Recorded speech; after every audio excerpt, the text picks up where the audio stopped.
Hello, I am Dilip Kunderu and my pattern recognition project is analysis and implementation of an SMS spam filter. Coming to the introduction, we have seen an explosive growth in the usage of the SMS paradigm of late. Advertising is one of the main forms of spam when it comes to SMS. Also, there is a lot of nefarious activities that go on like fraud, etc. Also, there is a higher risk than when compared to the email paradigm because most of the time each individual is tethered to one phone number compared to him or her having multiple email accounts.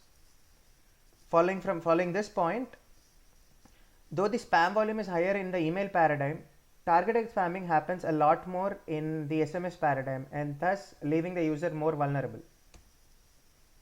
Also, the quality of databases that are currently available for developing and training machine learning algorithms is very limited when it comes to SMS. There are a lot of challenges for making even creating these databases because firstly there is a lot of informal tone in the SMS paradigm as compared to email, and people use shorthand lingo which only the sender and the receiver might understand if it was a regular message but not any third person. Secondly, exotic words are used quite a lot, again coming from the point previously mentioned. Also, generally we see a lack of context, especially when you compare it to an email, because the limit of 160 to 180 characters is present on the string that is sent as a message most of the times, and we just generally converse in short messages, and so there is a lot of context which is not communicated. And communication with the English alphabet is done, but the language of communication is different, could be different, could be could be Afrikaans, could be Hindi, so that's another challenge. And lack of synchronous and effective security protocols in the SMS paradigm is one of the biggest challenges because web-based services like WhatsApp may be secure, but communication between a smartphone and regular phone, those really cannot be mapped or recorded properly. Also, one of the biggest contrasts when it comes to email and SMS paradigms is SMS tends to be peer-to-peer most of the time, while email is almost always server-based. Thus, even if we do create effective classifiers, specialized classifiers for SMS, utilizing them to their full extent would be a big challenge. Coming to the dataset, I have used the public dataset from the UCI machine learning repository, and here is the composition of the dataset. Like 65% of the messages are in English, rest in other languages. And this, for going further, up to 1,000 messages were volunteered in individual study for some PhD student, and 4,000 messages were collected across a university campus in Singapore, and 800 messages were taken from a public forum where people posted the SMS they got and they themselves declared it to be spam or not. And yes, so this actually shows the sort of distribution. The table one actually shows what kind of what kind of message was tagged as spam and what kind of message is ham. And of course, the table 2 actually shows the test strings that we would apply to deduce whether the string is a spam or a ham. And coming to the pre-processing stage, 67% of the training corpus is of the corpus is used for training, and 33% is added on for the testing purpose. And a subset is actually used compared to the full data set because of the presence of duplicates. And yeah, the total dataset is used in a step where we get a text file with the tags appended to the end of the SMS strings. And so my aim was just to classify it to pre-process it to a CSV-esque format for better vectoring.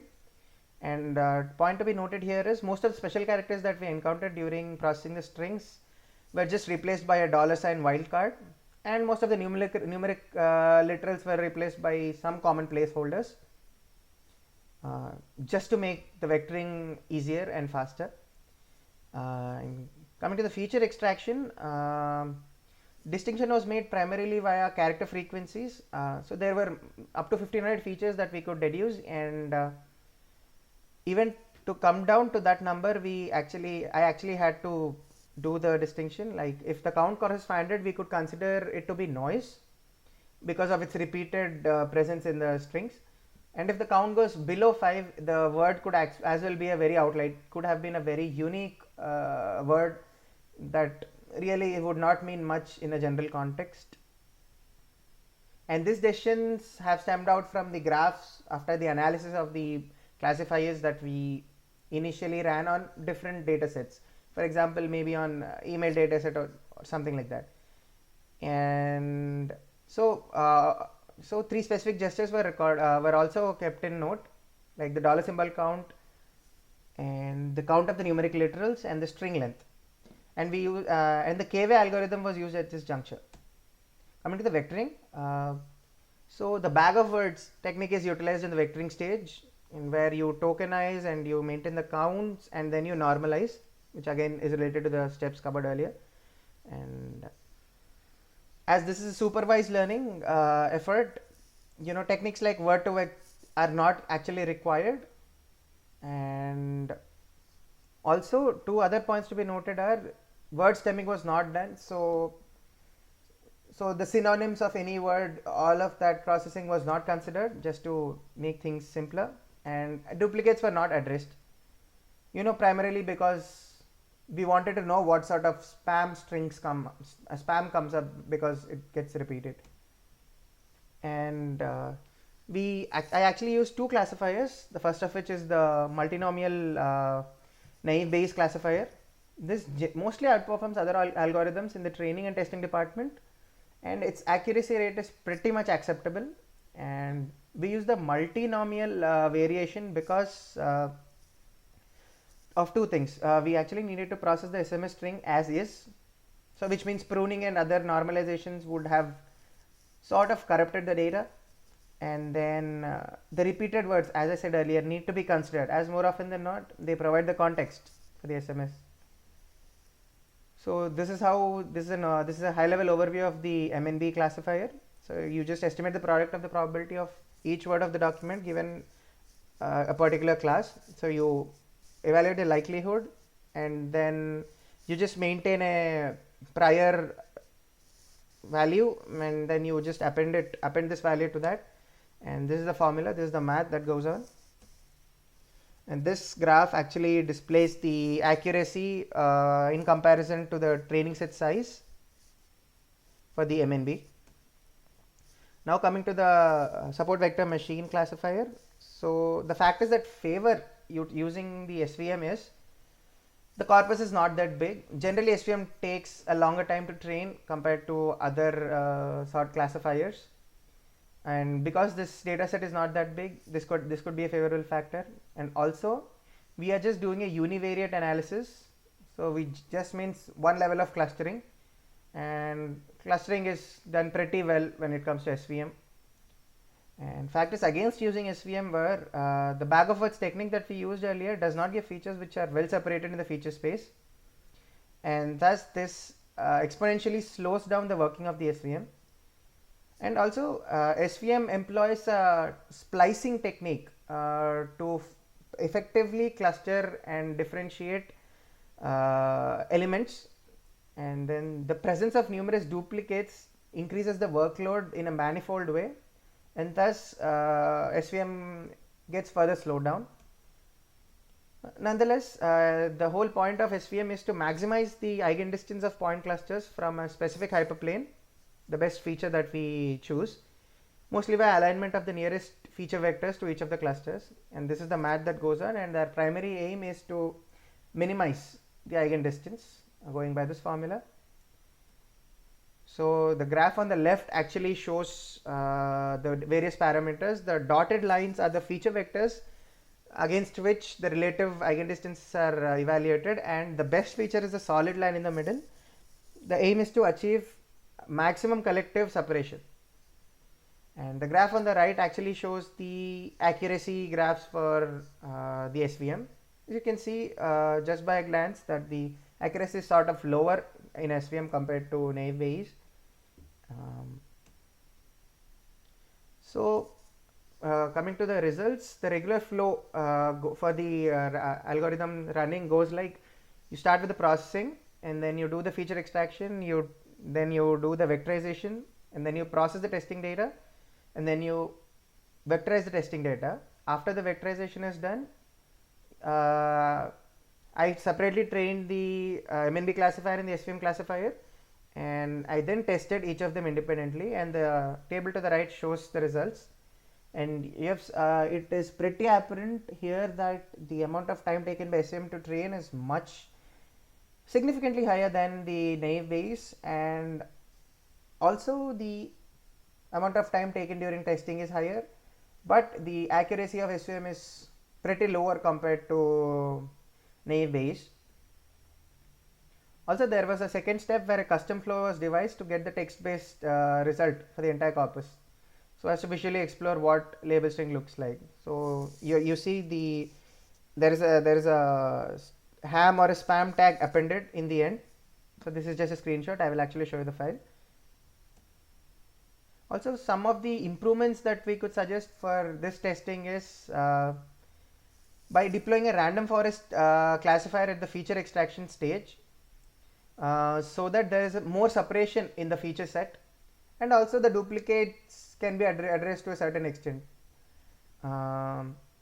And also techniques like adaptive boosting would further drive the accuracy up, as adaptive boosting eventually starts building up a context for the dataset, and thus there could be better classification. And now coming to the demo.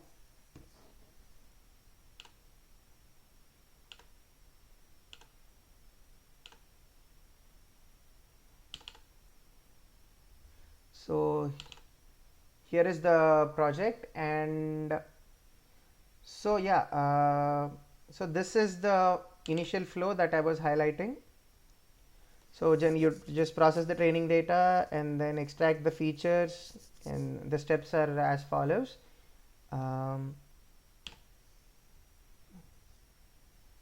So most of the main logic is here. You just start with the MNB classifier, and then this is the SVM classifier. So I'll just run the normal flow.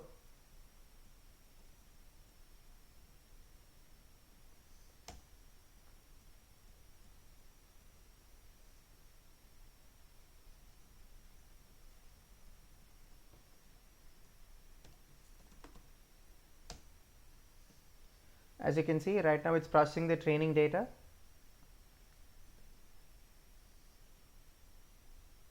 And then the feature extraction stage kicks in,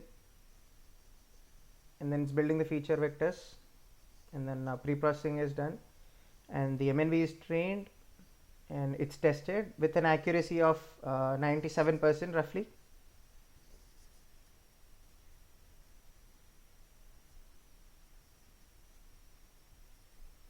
And now the SVM is being trained, and it's pretty apparent it's taking much more time compared to the MNB. 18 seconds. And then after testing the SVM classifier, you see that the accuracy is around 93.4%, and even the test time took long. And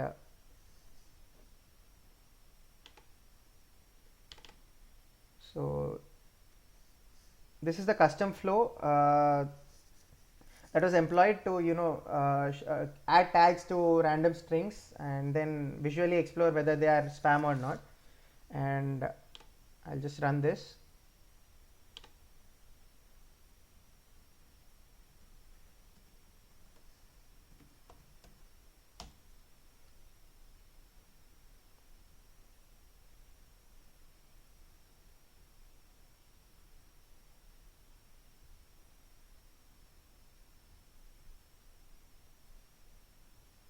Obviously the MNB was the better classifier, and the hardware on the current laptop is pretty weak. It's a Core i3 3rd gen, and this step generally takes a very long time, and I'm stopping it right now, and I will just show you the results file that got generated.